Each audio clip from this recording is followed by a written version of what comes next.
The Admiral's son had been lying in a VA hospital bed for 4 months, diagnosed as vegetative after a training accident during Bud/S. The doctors had already stopped looking for answers. The paperwork was almost done. Dana was the new nurse on that floor.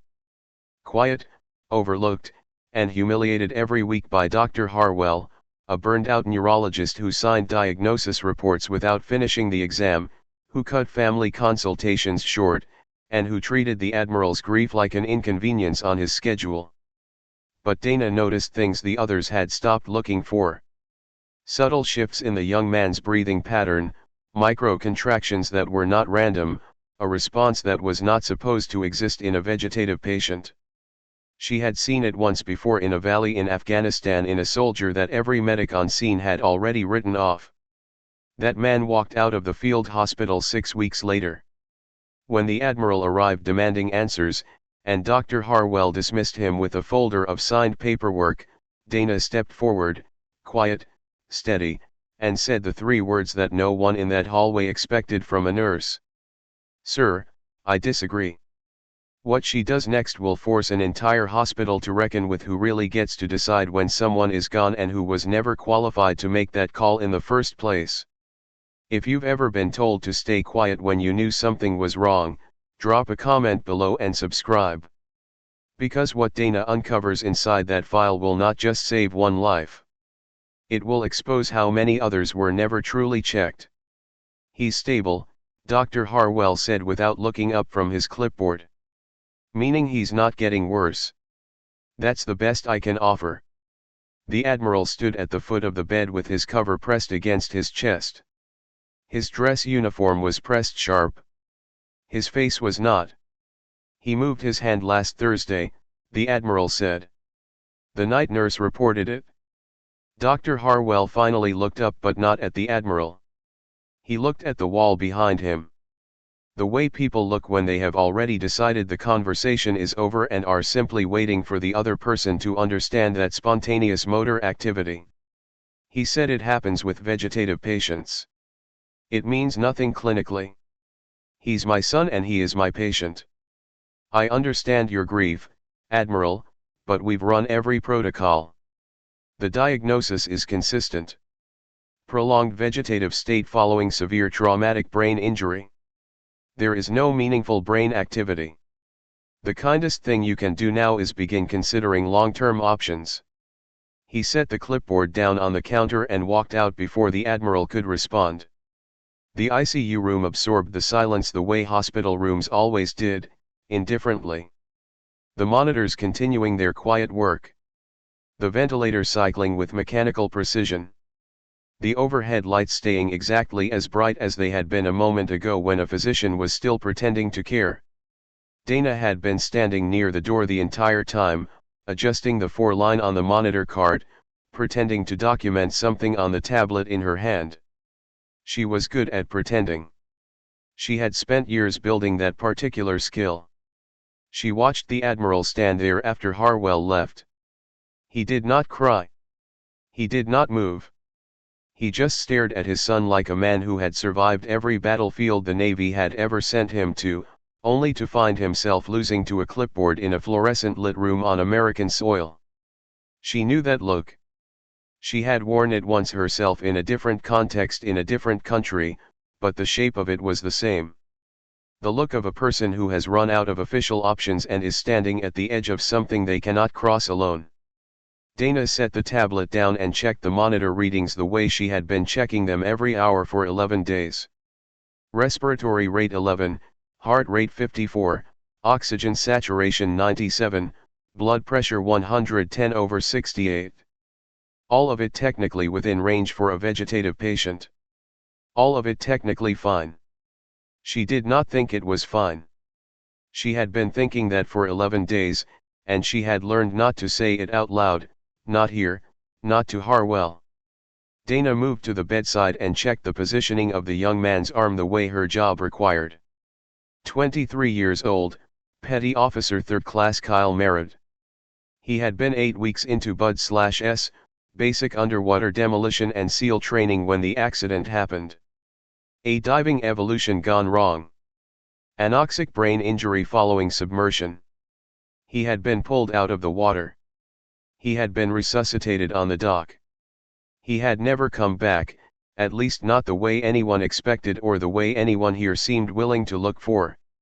She smoothed the blanket near his shoulder and let herself look at his face for a moment longer than the task required. He had dark circles under his eyes the way long-term patients often did. His cheeks were slightly sunken. His lips were dry despite the moisture protocol. None of that was unusual. What was unusual was the faint tension around his jaw that she had first noticed 11 days ago on her third shift on the floor, during a routine vitals check at 0200 when the hallway was empty and no one was watching. Not a reflex, not a spasm, something more deliberate than either of those. Something effortful the way a thing is effortful when it is being done against resistance. She had documented it twice. Harwell had noted artifact both times in the chart without once walking into the room to look at the patient himself. The Admiral finally turned from the bed and looked at her. He had probably registered her before the way people registered furniture as part of the room's inventory rather than as a person in it. "How long have you been on this floor?" he asked. 6 weeks, she said. He nodded once. The way officers nod when they are calculating something and do not want you to know they are calculating it. "You were here Thursday night?" "No, sir. I read the report." He looked back at his son. The night nurse said his fingers moved toward her hand. Not randomly, like he was reaching.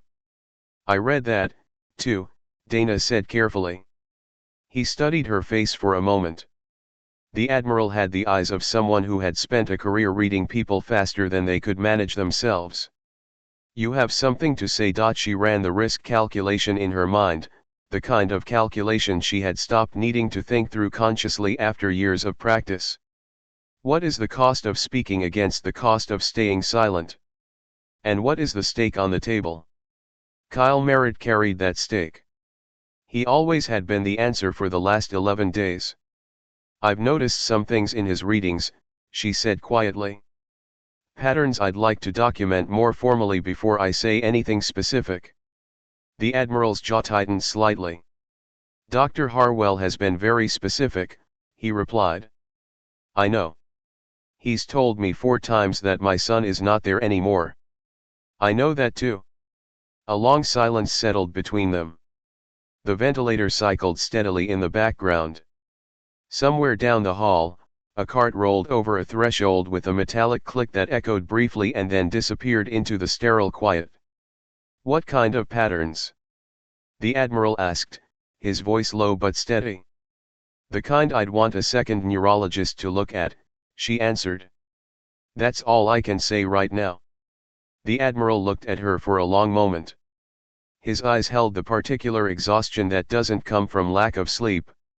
It comes from holding weight upright for too long. From refusing to let something fall, even when every official voice in the room is telling you to open your hands and let it go. "I've requested a consult twice," he said. Harwell denied both requests. Dana absorbed that information carefully. A department head denying a family's request for a second opinion on a vegetative patient was not standard practice. It was the kind of decision that only made sense when the person making it had a specific investment in a specific outcome. And that thought had been sitting at the edge of her attention since she first pulled up the original intake documentation 2 weeks ago. The Admiral put his cover back on his head with the same precise economy he probably applied to everything in his life and walked to the side of the bed. He stood very close to his son but did not touch him, like a man who had been told too many times that the person in front of him was already gone and was afraid that reaching out might prove it. "Kyle," he said quietly. "I'm here." Nothing happened at first. The monitors held steady. The ventilator continued its mechanical rhythm. Then Dana saw it just for a second, so brief that anyone at the wrong angle or looking at the wrong part of the room would have missed it entirely. The faint crease between Kyle Merritt's eyebrows deepened. Not a spasm. Not random motor artifact. Something different in quality. Something that had the character of effort rather than reflex. The particular expression a face makes when the person behind it is trying very hard to do something the body no longer remembers how to do. She did not speak. She noted the time on her tablet, 1347 hours. She noted the stimulus, paternal voice, close proximity, direct address by first name. She noted the response, bilateral corrugator activation, approximately 1.5 seconds duration, resolved spontaneously. She flagged it for the attending. She already knew what Harwell would write. She documented it anyway because documentation was the only currency available to her right now, and she intended to spend every single coin. The Admiral stayed at the bedside for another 20 minutes, talking quietly to his son about things Dana could not hear clearly and made no effort to overhear. When he finally left, he paused at the door and looked back at her. He did not say anything. Neither did she. But something had shifted in the room. Some silent transaction of understanding that required no words and would have been diminished by them. After the Admiral left, Dana finished her rounds and ended up at the nursing station with a cup of coffee that had been sitting long enough to go cold. She drank it standing, the way she always did, facing the hallway, back never entirely to the door. Old habits from another life that had become structural rather than conscious. Carol, the charge nurse, dropped a stack of updated discharge folders on the counter and looked at Dana over the top of her reading glasses. Harwell wants the merit chart updated before end of shift, Carol said. He's meeting with the family liaison tomorrow morning. What kind of meeting? Dana asked. Carol gave her the look, the one that meant she already knew the answer and didn't want to be the one to put words around it. The paperwork kind, Carol replied. Dana looked down at her coffee. She thought about the corrugator activation she had just documented. She thought about the breathing pattern variations she had been logging for 11 days. She thought about a valley in Kunar province and the way the mind recognizes the shape of a problem even years later, even in different countries, even in different lives. What time is the meeting? Dana asked. 9 a.m. She nodded once, set the coffee down, and walked back toward room 14. She was going to need documentation that Harwell could not dismiss as artifact. She pulled on a fresh pair of gloves and pushed open the door. Kyle Merritt lay still and pale under the fluorescent lights. The ventilator worked steadily. The monitors read everything they were designed to read and missed everything they weren't designed to look for. Dana stood at the bedside for a moment and looked at him without touching anything. The clinical part of her mind ran its assessments automatically. Color, positioning, respiratory effort, skin condition, all consistent with prolonged bed rest. All consistent with the diagnosis in the chart. Then she placed 2 fingers very carefully behind his ear. Not a nursing school technique. Not something from any civilian clinical manual. Something learned in a field clinic with no imaging equipment, no time, and lives measured in minutes rather than prognosis. She pressed gently. She watched the monitor. The respiratory rate shifted not dramatically, not enough to trigger an alarm, just a single cycle that ran slightly longer than the baseline average. A fraction of a second of something that was not quite a pause and not quite nothing. Like a body that had been holding something very carefully and briefly forgot to keep holding it. She released the pressure, counted 3 seconds, and pressed again. Same spot. Same pressure. Same response.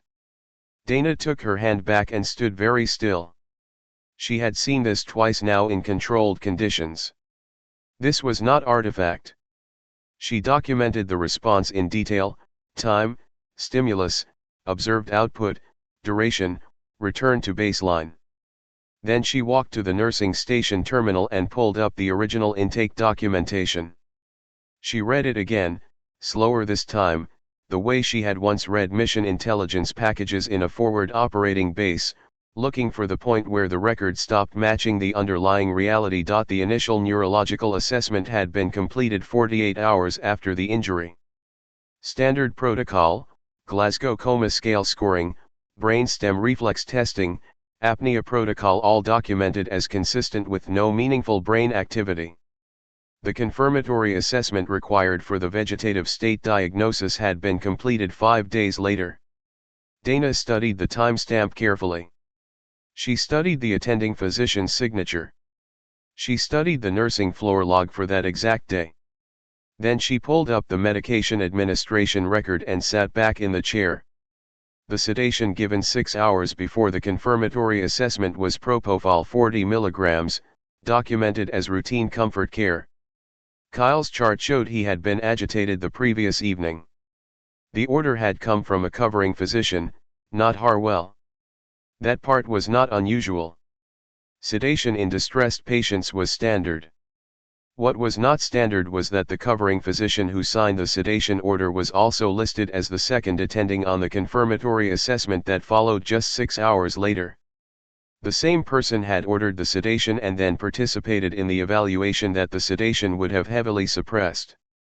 High-dose propofol given 6 hours before neurological reflex testing would blunt or completely eliminate exactly the responses that testing was designed to detect. Any physician who understood sedation pharmacology would know that. Dana was not a neurologist.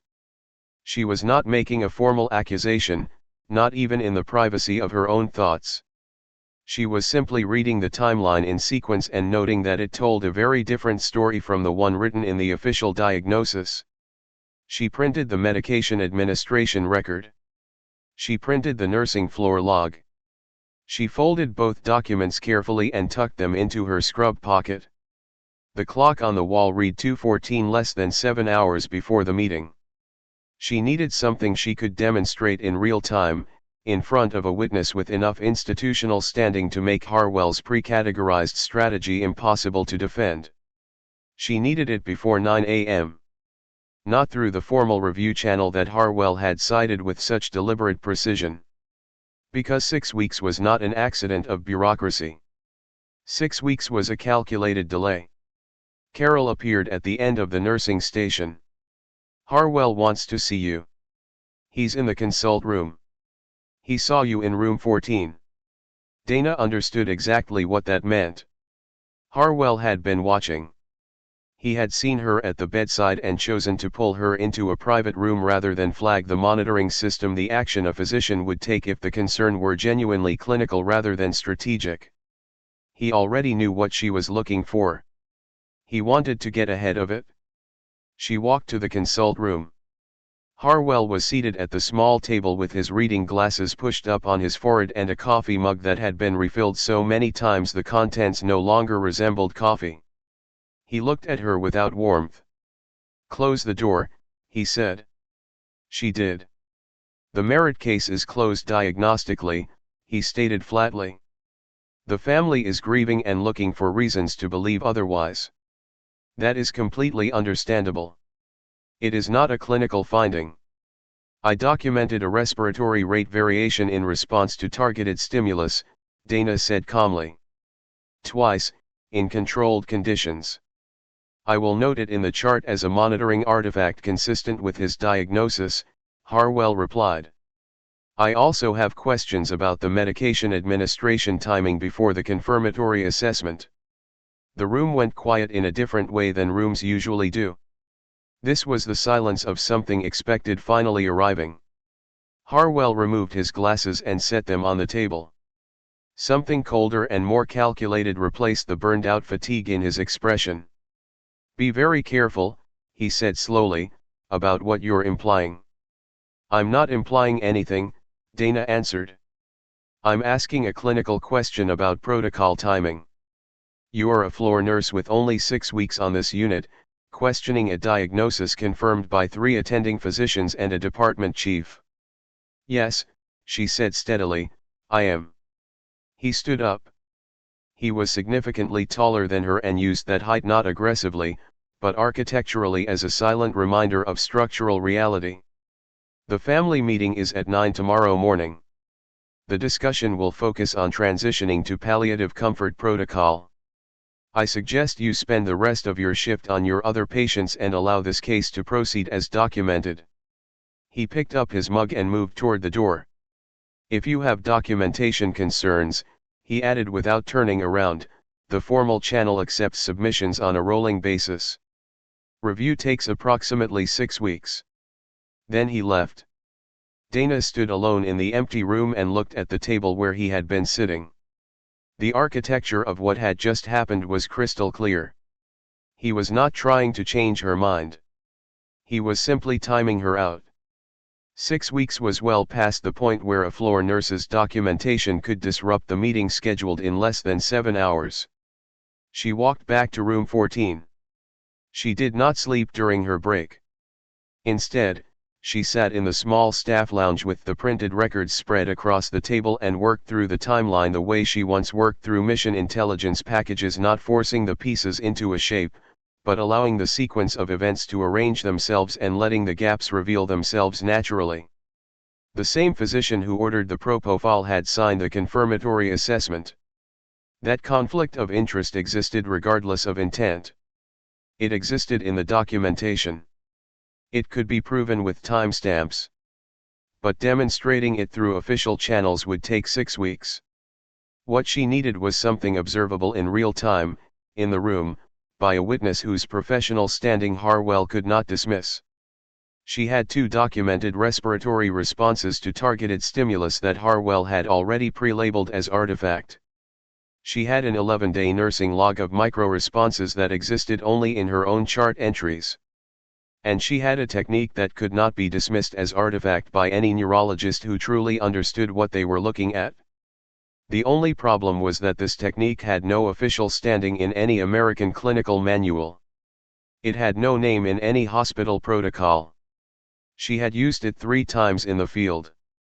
All 3 patients had survived. She thought about Sergeant First Class Marco Delgado. October in Kunar Province. A Special Forces team had returned from a direct action mission with 2 killed in action and 1 unresponsive blast overpressure injury. No visible external trauma. Glasgow coma scale of 3. He had been breathing, but it was the kind of breathing machinery produces rather than intention. The team's senior medic had run the field protocol twice and reached the same conclusion both times: he's gone. Breathing because of reflex. Nothing else is in there. Dana had been 27 years old, 8 months into her deployment as the unit's 18 Delta Special Forces medical sergeant. She had crouched beside Delgado in the back of that vehicle with only a headlamp and 2 fingers and a technique she had learned from a Colombian Special Forces surgeon named Dr. Reyes during her first rotation. A way of assessing for concealed brain stem activity through a nerve pathway that conventional protocols never tested. Dr. Reyes had developed it over 15 years working in environments where standard imaging was unavailable and decisions between stopping and continuing had to be made in seconds. Dana had pressed 2 fingers behind Delgado's ear in the darkness and watched a monitor that should not have responded suddenly respond. She had not let it go after that. Delgado had been at his daughter's quinceañera 14 months later. Dana had not been there. Nobody in that room ever knew what she had done, and she had told herself the outcome was what mattered and the anonymity was acceptable. She had believed that for a long time. She looked at the clock on the wall, 3:01. She looked at the Admiral's card. He had given it to her the previous week after she asked a specific question about Kyle's pre-incident training record. The officer's version of leaving a back channel open without saying it explicitly. She picked up the card and held it for a long moment. Using it meant stepping out of her lane in a way that would carry institutional consequences. It meant demonstrating a technique with no clinical standing. It meant every defense she had built between her current life and her previous one would become temporarily unavailable in a room with a Navy admiral and a hospital administration already managing exposure. She looked through the window at Kyle Merritt's face, at the faint tension around his jaw that had been there for 11 days, at the evidence of a person doing the hardest possible work in the most invisible way, working against absence with nothing but whatever was left of intention after a traumatic brain injury had taken everything else. She picked up her phone. The Admiral answered on the second ring. His voice was fully awake. "This is Dana Mercer," she said. I'm the nurse in room 14, sir. I need you to come to the hospital tonight. I need you to see something before that meeting tomorrow morning. A pause. Then, how soon? As soon as you can get here, sir. And I need you to trust me for approximately 40 minutes before I explain everything. Can you do that? The pause this time was shorter. I'll be there in 20, he said. The Admiral arrived in civilian clothes, dark jacket, no insignia visible, but he moved with the same economy of someone who had never fully stopped scanning every room for threat vectors. The two MPs he brought stayed in the hallway without being asked. Dana met him at the door to room 14. Before I show you anything, she said, keeping her voice low, I need to tell you something that will be difficult to hear. He looked at her steadily. Go ahead. The confirmatory assessment that established Kyle's diagnosis may have been conducted while he was under a level of sedation that would have suppressed the responses being tested. The physician who ordered that sedation also participated in the assessment 6 hours later. I'm not making a formal accusation. I'm telling you what I found when I read the medication record and the assessment timeline side by side. The conflict of interest is documented. What it means is a separate question. Why tell me this first? He asked. Because if I show you the responses first, you'll want to believe them regardless of whether they're real. I need you to come in with no hope yet. I need pure observation. Can you do that? He recalibrated for a moment, then nodded. All right. They went in. Dana positioned the Admiral at the left side of the bed, close enough for voice range but far enough that she could clearly see both Kyle's face and the monitor. Don't touch him yet. Don't speak yet. Just stand there for 30 seconds. The monitors held baseline. 30 seconds passed. No response. Now say his name, Dana instructed. Exactly the way you said it earlier today. Kyle, the Admiral said softly. The respiratory rate shifted on the fourth cycle, a slightly extended breath with a different quality than the surrounding pattern. Dana had documented this exact response 3 times before. It was reproducible. The Admiral's jaw tightened. Again, Dana said. Kyle. The shift returned. Dana continued, I'm going to apply a stimulus now. I want you to watch his face, not the monitor. His face. She placed 2 fingers behind Kyle's ear and pressed. The cardiac response came clean and fast, brief, unmistakable, the signature of a nervous system processing information and redirecting resources. At the same moment, the faint crease appeared between Kyle's eyebrows. Bilateral corrugator activation. The expression of someone concentrating very hard on something the body barely remembered how to do. Dana released the pressure. Now speak to him. Tell him you're here. The Admiral leaned forward, his voice dropping into a register that only emerged when speaking to someone he was not willing to lose. Kyle, I'm here. I'm not leaving. The monitor moved again, respiratory rate and cardiac trace shifting together in a coupled response that showed integrated neural activity, not isolated reflexes. The Admiral straightened, his eyes bright with emotion. Dana held up one hand. Not yet. Stay clinical for a few more minutes. Can you? He exhaled slowly. Yes. What I just used has no official standing in any civilian protocol, Dana said quietly. Harwell will call it unverified, and technically he will be correct. What I need is a second neurologist who will conduct a formal assessment before the 9 o'clock meeting. Someone whose credentials cannot be dismissed and whose findings will create institutional documentation that the ethics review cannot slow down. It's 3 in the morning, the Admiral noted. I know, sir. He already had his phone in his hand. Dana listened as he spoke for 90 seconds, brief, direct, commanding. The person on the other end asked only 2 questions and then simply said yes. Admirals knew people the way weather systems knew coastlines. The network was not a luxury. It was structure. He ended the call. Dr. Elaine Torrance, Chief of Neurotrauma at Naval Medical Center Portsmouth. She'll be here at 7. Harwell will know something is happening before the meeting starts, Dana said. Yes, he will.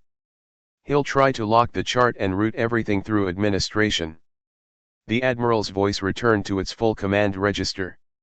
This is my son, and I have been very patient with this institution. Dana pressed 2 fingers lightly behind Kyle's ear one final time. The respiratory trace shifted again. He knows you're here, she whispered. He's been working very hard for a long time. The Admiral looked at his son in silence for a long moment. How do you know what that looks like? He asked. It was the question that had been forming behind his eyes since the beginning. Dana met his gaze. I learned this technique in a field clinic in Afghanistan from a surgeon who worked in conditions where standard imaging was unavailable and the margin for error was measured in minutes. He taught me that the absence of a conventional response is not the same as the absence of a person. Some pathways require specific stimulus to demonstrate activity, and the fact that they are not being tested is not evidence that they don't exist. The Admiral studied her carefully. What unit? 7th Special Forces Group, 18 Delta. The room fell quiet. The monitors continued their steady traces. The ventilator cycled rhythmically. How long? He asked. 10 years. He looked at her scrubs, at the floor nursing badge, at the ash blonde hair slightly loose from where she had tucked it back hours earlier. And now you're here. And now I'm here, she agreed. He did not ask why. He understood that some questions about leaving service and building new lives were better left unasked. Dana, he said, his voice softening, thank you for calling me. She nodded once. Get some rest before 7 if you can. I have a feeling we're going to need you at your best. She walked out of room 14 and down the hallway. She did not allow herself to think about the choice she had just made, because the choice had been made the moment she dialed at 3:01. Instead, she focused on what the next 4 hours required and how she would position herself when Dr. Torrance arrived. Dr. Elaine Torrance arrived at 6:48.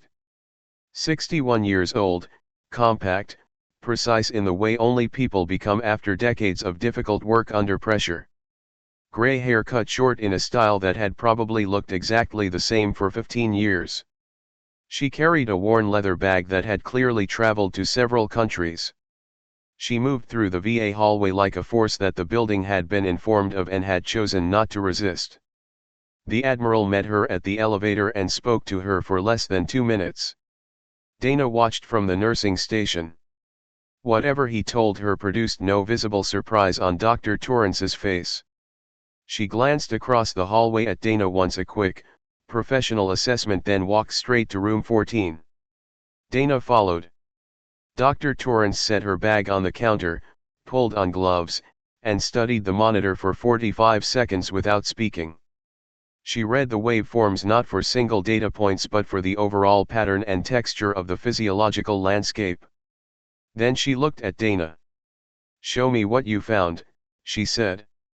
Not to the Admiral. Not to the charge nurse. To the nurse. Dana moved to the bedside. She placed 2 fingers behind Kyle's ear and pressed. The cardiac spike appeared clean and brief. Dr. Torrance leaned in and watched with complete focus. Her expression remained unchanged. Again, she said. Dana repeated the stimulus. Same clean response. Same duration. Same return to baseline. Dr. Torrance straightened and studied the respiratory waveform. Speak to him, she told the Admiral. His name. Kyle. The respiratory rate shifted on the 4th cycle. Dr. Torrance watched without comment. Again. Kyle. The same pattern returned. Dr. Torrance was quiet for a moment. Then she took the chart from the end of the bed and read it with deep attention, turning pages slowly, spending extra time on certain sections. When she reached the medication administration record, she stopped. She read it a second time. She set the chart down. Who was the covering physician on the sedation order? She asked Dana. Dr. Calloway. He also signed as second attending on the confirmatory assessment 6 hours later. Dr. Torrance looked at the Admiral. I need the original scan files, not the report. Raw imaging data. Can you authorize outside attending access to the archived imaging system? Tell me exactly what you need, the Admiral replied. Dr. Torrance began the full brain stem protocol.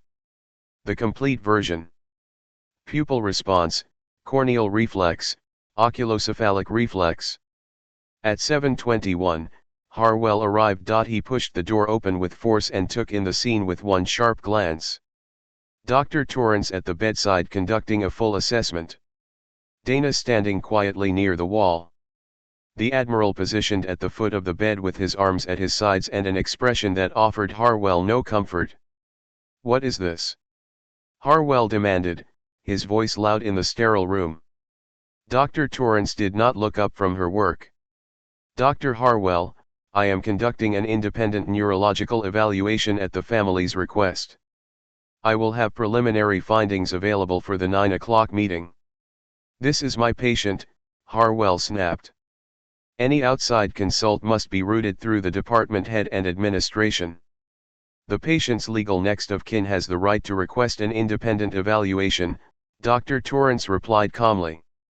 That right supersedes departmental routing protocol in cases involving disputed diagnosis. You are aware of that provision. Harwell's jaw tightened. His eyes moved to Dana with clear accusation. You called the family in the middle of the night. You used unvetted procedures on a vegetative patient and now you have brought an outside physician into my unit without authorization. I want your badge removed from this room immediately. The Admiral stepped forward. He did not raise his voice. He did not change his posture into any visible threat. He simply moved so that he stood between Harwell and the rest of the room with the quiet authority of a man who had stopped pretending. Dr. Harwell, he said evenly, my son is in that bed. A physician I trust is assessing him. You are going to stand in the hallway and you are going to wait. If you choose otherwise, the next call I make will involve the Inspector General's office and your department chief simultaneously. This morning will become significantly more complicated for you than it already is. Harwell looked at the Admiral, then at Dr. Torrance, then at Dana one final time. The calculation of cost passed visibly across his face. Without another word, he turned and walked into the hallway. The door closed behind him. Dr. Torrance continued the assessment without acknowledging the interruption. At 7:43, she found the gag reflex faint but present. It required 2 attempts and precise positioning, but it returned bilaterally on the third test. Consistent. Reproducible. Not artifact. She straightened and looked directly at the Admiral. His brain stem is not dead. The words landed with quiet finality, rewriting everything that had come before them.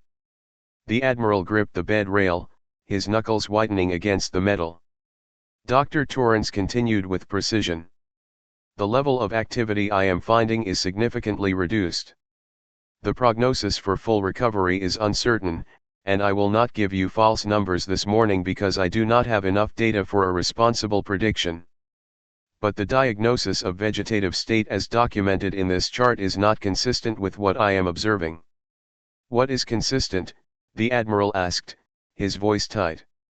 A state of minimal consciousness at the lower boundary.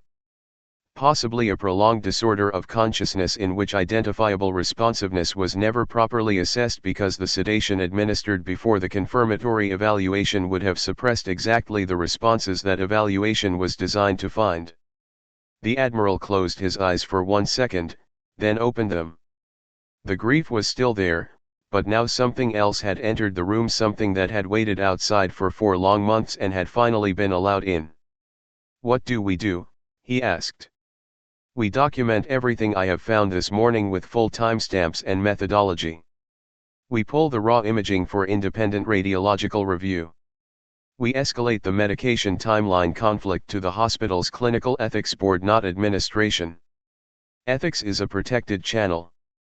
It cannot be delayed or rerouted by department heads. Dr. Torrance glanced at Dana. We also make certain the nurse who initiated this process is protected, because her chart documentation will be central to what happens next. At that moment, Kyle Merritt's hand moved. Not a spasm. Not random reflex. His fingers extended slowly with visible, deliberate effort. The tendons in his wrist stood out beneath the skin. His arm shifted slightly toward the direction of his father's voice reaching. The Admiral made a sound that was not quite a word and took one step closer. Dr. Torrance watched the movement for 3 full seconds in complete silence. Then she turned, her jaw set with the look of a physician who had just uncovered a serious failure. "Get me the ethics board contact," she said. "And call administration. The 9 o'clock meeting has a different agenda now." The 9 o'clock meeting did not happen as Harwell had planned. It took place in a larger room with different people and entirely different documents on the table. By 8:08, the VA hospital's clinical ethics officer, Dr. Patricia Wen, had arrived. By 8:31, a hospital administrator appeared with 2 risk management personnel. By 8:47, Harwell had been asked to wait in a separate conference room. He went without protest. The silence said everything. 3 weeks later, Kyle Merritt opened his eyes. It was 4:47 on a Tuesday morning. The hallway was quiet. His mother was asleep in the chair beside his bed, head resting on her folded arms. He looked at the ceiling for a long time, then slowly turned his head. With visible effort, he raised his hand and gently placed it on his mother's arm.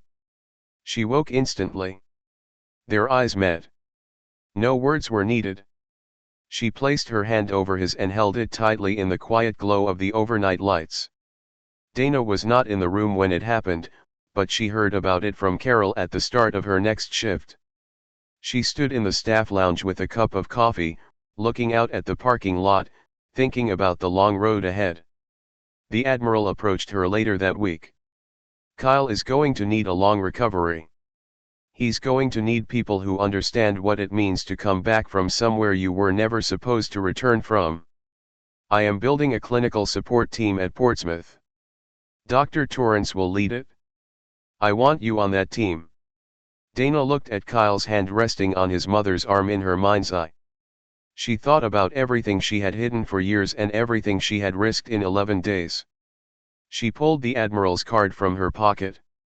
She picked up her phone and dialed. "Admiral," she said when he answered, "I've thought about it. Tell Dr. Torrance I'll be in Portsmouth on Monday."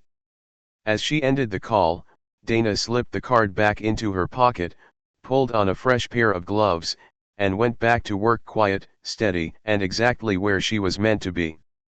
The end. If this story touched you deeply, subscribe right now because every week we bring you powerful true inspired nurse stories about courage, sacrifice, and the quiet heroes who refuse to stay silent. Drop a comment below and tell us where you are watching from. And if you have ever been told to stay quiet when you knew something was wrong, share it. You are not alone. And neither was Dana.